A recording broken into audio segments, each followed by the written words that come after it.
In a major embarrassment for the BJP MP Nishikant Dubey, Maharashtra Chief Minister Fadnavis has snubbed Dubey's remarks over language row. Fadnavis issued a strong statement saying that Nishikant Dubey's statement was not completely correct. No one can deny or forget the contribution of Maharashtra in the progress of the country, and if someone does so, it would be completely wrong.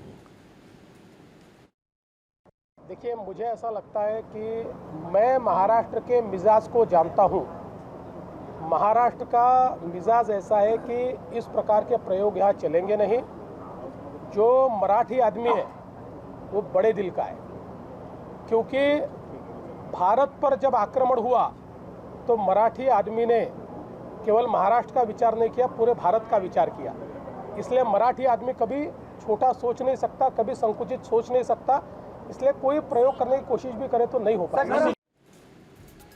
Now, the BJP Goda MP yesterday said if Raj and Uddhav Thackeray have the guts, they should try and assault people who speak Urdu, Tamil or Telugu in Maharashtra. Dubey reacted to the spate of assault carried out by the MNS workers on shopkeepers for not speaking Marathi. His statement drew flack for issuing threat to Thackeray's, especially from the opposition who questioned Nishikant Dubey's authority to become the gatekeepers of the Hindi language.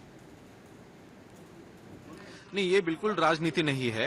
उन्होंने जिस जगह पे permission मांगी है वहां पे शायद कायदा सुव्यवस्था का प्रश्न निर्माण हो सकता है, इसलिए हमने उनसे कहा है कि आप जगह बदलिए, आपको परमिशन दी जाएगी, लेकिन वो जगह बदलने के लिए तैयार नहीं है।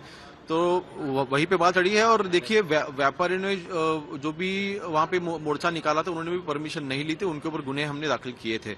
उसी अनुसार कायदा सुव्यवस्था ये अबाधित रखना ये हमारी जिम्मेदारी है, तो उस हम कार्रवाई कर रहे हैं।